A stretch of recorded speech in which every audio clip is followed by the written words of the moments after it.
scope of clinical pharmacist is wide. When the patient he will come inside the hospital, at that time first he will face to the clinical pharmacist. After entering inside the hospital, recording the medication history that is carried out by clinical pharmacist. After recording the medication history, sign and symptoms that are observed. After observing sign and symptoms, the diagnosis of disease will be there. After diagnosing the disease, drug therapy decision. After giving the drug prescription writing by physician, then dispensing of prescription with advices. After dispensing the drug, the response that are obtained. If desirable response is obtained, the patient will be given the discharge from the hospital. If undesirable response that will occur, at that time communication with the physician and pharmacist is carried out. When the patient will come inside the hospital, this is the process what is carried out. What is the role of clinical pharmacist? Where the clinical pharmacist plays his role? First, in recording the medication history. You will directly communicate with the patient, and by asking direct and indirect question, you will take the medication or history of patient. Previously in hospital we have seen how the recording of medication history is carried out. That is name, age, all the information about the patient that will be taken. Any allergies the patient is having, any OTC drug habit that patient is having, all that will be entered in the medication history of the patient. Second, in drug therapy decision. As the pharmacist is knowing all information about the drug, that is pharmacology of drug, toxicology of drug, then any adverse drug reaction, if it will occur, what should be done. And as he is knowing the patient history also, disease history also, so he will communicate with the physician before prescribing the drug. After communication, that is drug therapy decision, that will be given by the physician by talking with the clinical pharmacist. Then prescription writing, that is done by physician. Next role is in dispensing of prescription with advice. When drugs are dispensed, at that time specific advice that will be given by the pharmacist to the patient.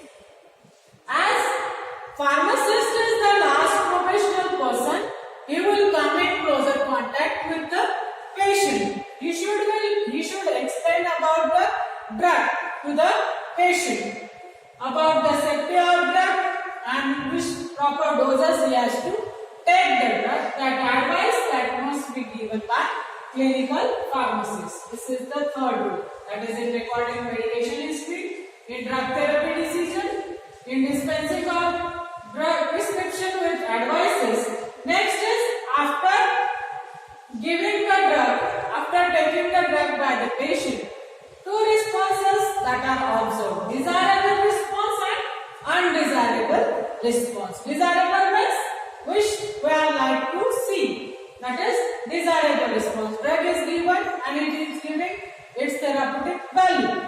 That is the desirable response. At that time, the response will be obtained and the disease that has been recovered, the patient is discharged from the hospital. If unfortunately undesirable response that are observed, the patient may be allergic to that drug, maybe due to drug-drug interaction, drug-food interaction, and desirable response that will be obtained. In previous we have seen in hospital part, if any adverse drug reaction that will occur inside the hospital, what we have to do? One report is there, adverse drug reaction report at the mini pharmacy. So that report that will be filled adverse drug reaction report, and it is submitted to PTC, Pharmacy and Therapeutic Committee, so as to minimize the adverse drug reaction that are occurring inside the hospital. Next is discharge from the hospital, where the patient is discharging from the hospital. At that time, advices are given by the pharmacist to the patient: how to store the drug, how to take the dose, whether it is given orally, whether it should be given parenterally, in which subdivided doses he has to take, whether he has to take at morning, whether he has to take that drug in bedtime. All the information about the drug when he has to come for next visit, all the information that will be given during the discharge period. This is about the sixth, that is communication with physician and pharmacist. If any allergic conditions are occurs, by communicating with physician and pharmacist, other drugs that are given to the patient so as to minimize the adverse drug reaction. This is the scope of clinical pharmacist. Next is abilities that should be present inside the clinical pharmacist. First, along with qualification will be must.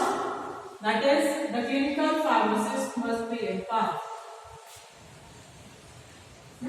Master degree should be there for the posting of clinical pharmacist.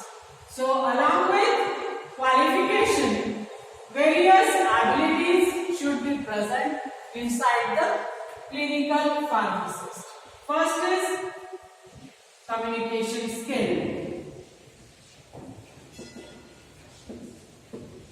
The pharmacist must have good communication skill. असं म्हणतात, बोलणाऱ्याची पोरं लवकर विकली जातात. If you are to stay inside the market, you must have a good communication skill. Suppose you have to sell a strip of drug. You must explain, you must convince the physician how the drug is better than marketed product. So by applying the good communication skill, the pharmacist, he can convince to the physician, he can convince to the patient. So the curement, that is maximizing the effectiveness of drug. So pharmacist must have a good communication skill. Next, clinical skill.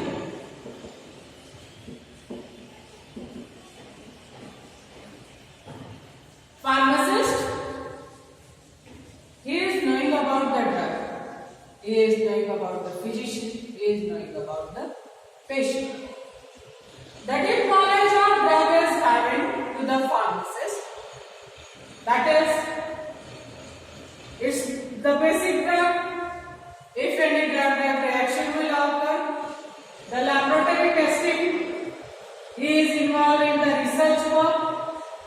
So, clinical skill is, he must have a clinical skill when he is working as a clinical pharmacist. As he is having more knowledge about pathology, if say drugs, ADME, then toxicology, then morphology, all he is knowing. So, he can help to the patient as well as physician. Third, interrelationship with paramedical and medical field. As he is having good communication skill, he can maintain the interrelationship with paramedical as well as medical person. A medical person, that is physician, that will come inside the hospital. Paramedical, that is nurses. Nurses are from paramedical field.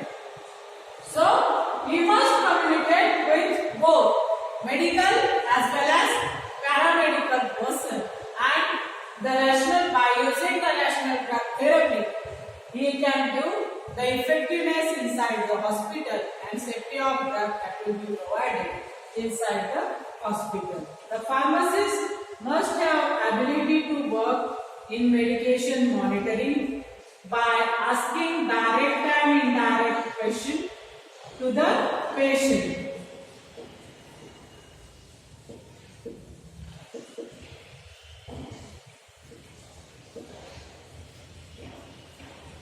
In this way, the abilities, that is clinical ability, communication skill, he will having interrelationship with paramedical and medical field, and he should involve in the medication monitoring. This is all about the first chapter, that is clinical, introduction to clinical pharmacy.